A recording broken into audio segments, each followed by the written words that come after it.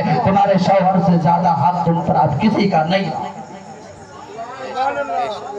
اس لیے وہ جو کہے اس کی حکم کی تعمیل کرو, چاہے جیسا کرنا پڑے, لیکن یہ ضرور اتنی تمیز ہمارے اندر ہونی چاہیے کہ وہ جائز تھا. شریعت مطہرہ کے مطابق وہ بہتر ہوا, اچھا عمل. تب اگرچہ کوئی شوہر یہ کہے کہ نہیں میں شراب پیتا ہوں تو اسے شراب نکال کے دے, تو یہ گناہ کا کام ہے, اسے نہ کچھ بھی کرنا پڑے گا. اگر وہ کسی کو گالی دینے بولے تو نہ دعا, کیونکہ گالی دینے کا گناہ ہر انسان جانتا ہے. تو خدا را میں بہت زیادہ آپ سے باتیں نہیں کروں گا, کیونکہ میں دیکھ رہا ہوں شاید آپ کے بھوک کی وجہ سے آپ کی جان بھی منہ کو آ رہی ہے, تو اس لیے میں بھی چاہتا ہوں کہ آپ بھی آزاد رہو, میں بھی آزاد رہوں. تو الہ العالمین ہم تیری بارگاہ میں دعا کرتے ہیں پروردگار عالم, ہم نے جو کچھ بھی بیان کیا کہا, بولنے میں کہنے میں کسی قسم کی آمدن خطان سہو لفظ سے کوتاہی غلطیاں ہوئی ہو, مولا اپنے فضل و کرم سے معاف فرمائے. اس پر ہمیں اور